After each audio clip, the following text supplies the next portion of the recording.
Thank you. Thank you. It's Angel here with the Insider Sports once again. I'm here with. Alan Sanchez. So today we'll be breaking down film from Quinshon Judkins, running back, Ohio State. This past season was his third year, so his junior season in college after 2 years at Ole Miss. We'll first be breaking down a full game or all of his plays versus Penn State, and then after that I'll show a few clips about regarding some of my notes that I have for him, and then at the end a pro comp, and again I'll give my final take at the end, so like more of a draft prediction where I think he's gonna go, where he could go. But yeah, let's get right into it.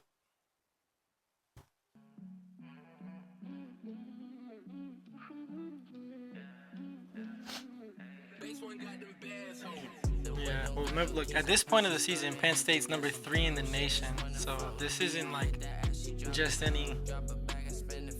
It's a good defense right here. It's a lot of green. One thing you'll see in my notes later is this dude is not afraid of contact. Like a lot of dudes might just run out of bounds there, but he's so willing to just run into somebody and lower his shoulder and just hurt somebody, which is honestly the kind of mentality I would want in one of my running backs. This play right here is, I'll kind of review it later too on like plays like that. That play I'll review later and tell you what I thought about it. But there he goes. This is another guy that's not going to be easy to go down. Usually, if he has his legs under him, he could take 2-3 guys with him sometimes. But again, this is one of the best defenses in the country at this time. Another little pitch play. Ohio State kind of did that a lot. Look at this. Yeah, I'm telling you, he's not afraid to lower his shoulder at all. Yeah, he kind of got ate up, but that's the play you kind of wish he catches there. Again, lowering his shoulder, running through a defender.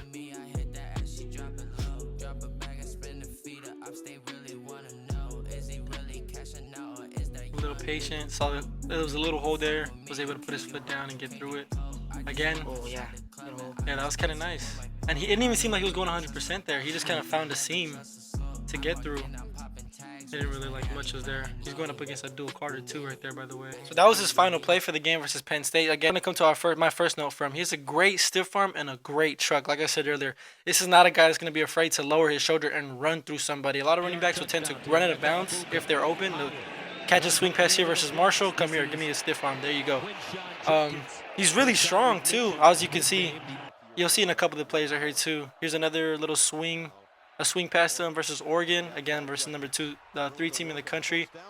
Doesn't warn out. He has 3 defenders in front of him and goes to the first one and then makes the other 2 bring him down. Boom! There's the play we just saw against Penn State. Here's another one against Northwestern. This one was catch another stiff arm. Make sure 3 guys have to come here to take me down. This is a nasty one too. Look at the safety come down and think he's gonna do something about it. We're gonna watch this one more time. Look at this. That's kind of like Josh Jacobs-esque. No. That's filthy. Imagine being a DB having to come down and bring that guy down. Like, that's just another stiff arm from Marshall. Goodness. And finish with the tutty. That's strength. Oh, we saw this one too. Again, not shy away from the impact at all. Ran straight to him. We saw this one as well versus Penn State. Again, this is number 3 team in the country at the time. Bring me to our next note. He also has good pace and great patience at the line of scrimmage. So I'll run a few clips on those as well. There it is. Showed you saw the poise too. As soon as he got the ball, there was a few people around him. Found the lane. Was able to follow his blocks here on a clutch 4th and 2 play versus number 3 team in the country. Again, kind of let his blocks develop there. Finished with the stiff arm there too. Another play versus Marshall. The cut to the left. Looked like the play was originally taking him right. Was kind of patient at the line of scrimmage and saw the opening was to the left. Made his cut and scored a touchdown. That's a good read too by him.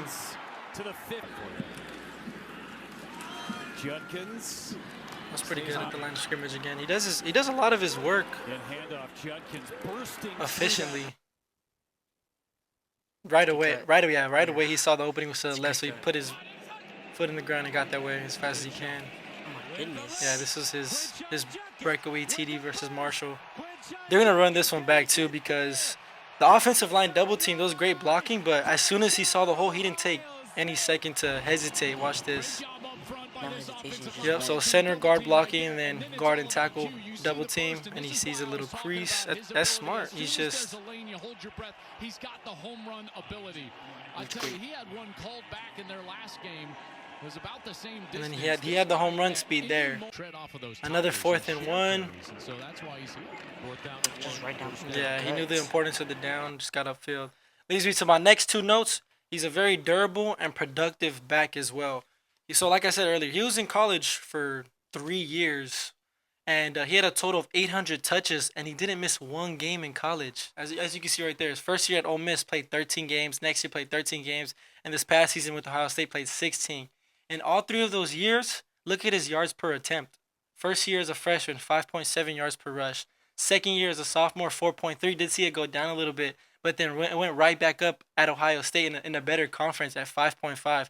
His touches were a little more limited with Ohio State. Obviously, he was splitting with Travion Henderson, but he still ran for 1,000. He also ran for 14 touchdowns at Ohio State and even caught 2 touchdowns, so had 16 total scrimmage touchdowns.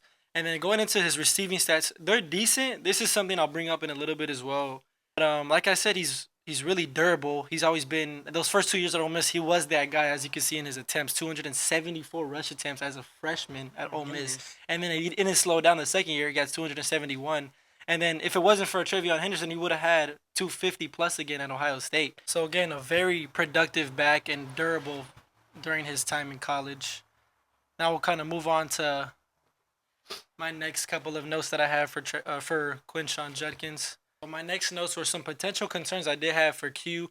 His hands definitely need to get better in the league. I think he'll definitely develop into a better pass catcher. His pass protection also needs to get better. There's a specific play against Penn State we'll get into. His breakaway speed is a little questionable. Has a good 40 time, but long distance, we have to see that a little better. And then his college tread again. We're gonna break down this play against Penn State. I'm gonna slow it down a little bit, and we're just kind of watch what Q does. Penn State's kind of lined up. They have a ton of guys at the line of scrimmage, kind of showing a blitz, but end up sending 4. And the defensive end, you'll see at top of the screen, defensive end runs a stunt, so he's coming inside. And you would like to have seen Q kind of give a chip to help Will Howard in his offensive line a little bit, but he kind of we'll play it out right now. So we're just gonna watch Q here. The defensive end is coming in the middle. Q kind of whiffs on a pass protect situation there, and then Will Howard wants him to sit right there next to the ref because he's kind of wide open. Instead, he kind of moves to another gap because he thinks Will's going that way, which he does end up going. He finds a little gap, and then Q ball goes right through his hands.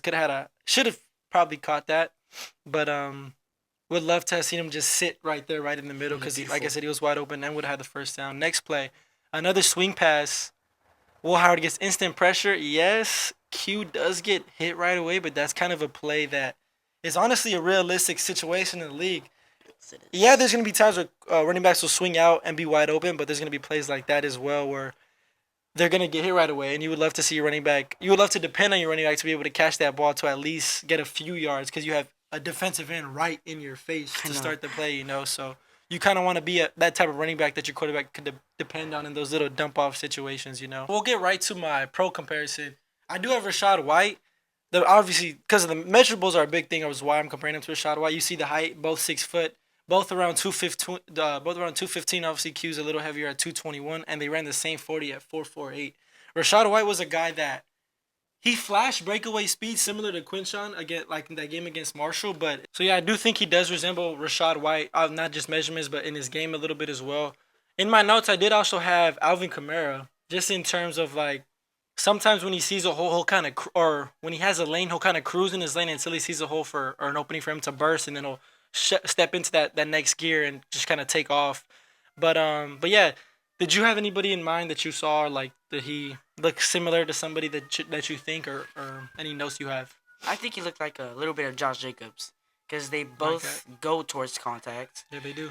And I think both of them coming into the league, both had okay hands, I guess. Yeah, no, that's a good point, though, because when Josh Jacobs came into the league, he wasn't really known for his hands, for pass catching. He's always been a good pass protector and has even gotten better while he's been in the league. But his first year as a Raider, he caught 20 catches, and then a couple years later when John Gruden took over, he had 54 catches, and next year 53, and now he's catching at least like 33 a year since his rookie year.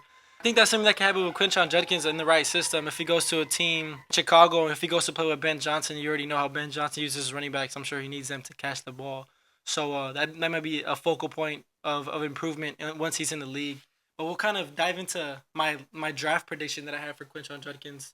I'll put up on the screen now. And as you can see, I have him kind of going in the late second, maybe a third round pick. My potential suitors I have for him are the Raiders, the Bears, and the Browns. Three super running back needy teams right now. Obviously, the Raiders they signed Raheem Mostert, but they're still kind of looking for a workhorse, because Pete Carroll loves to run the ball. See, I put the Bears there because Ben Johnson love to use his two running backs in Detroit. So I'm thinking they'll add one in the draft as well. The Browns, obviously, they do have Jerome Ford, but I don't think he's gonna be the long-term answer. They did let go of Nick Chubb, or he's still a free agent, and they haven't re-signed him yet. But that's all we have for you guys today. Let me know who he reminds you of, or where you guys think he's gonna go. Don't forget to subscribe. Thank you. All right, see you guys later.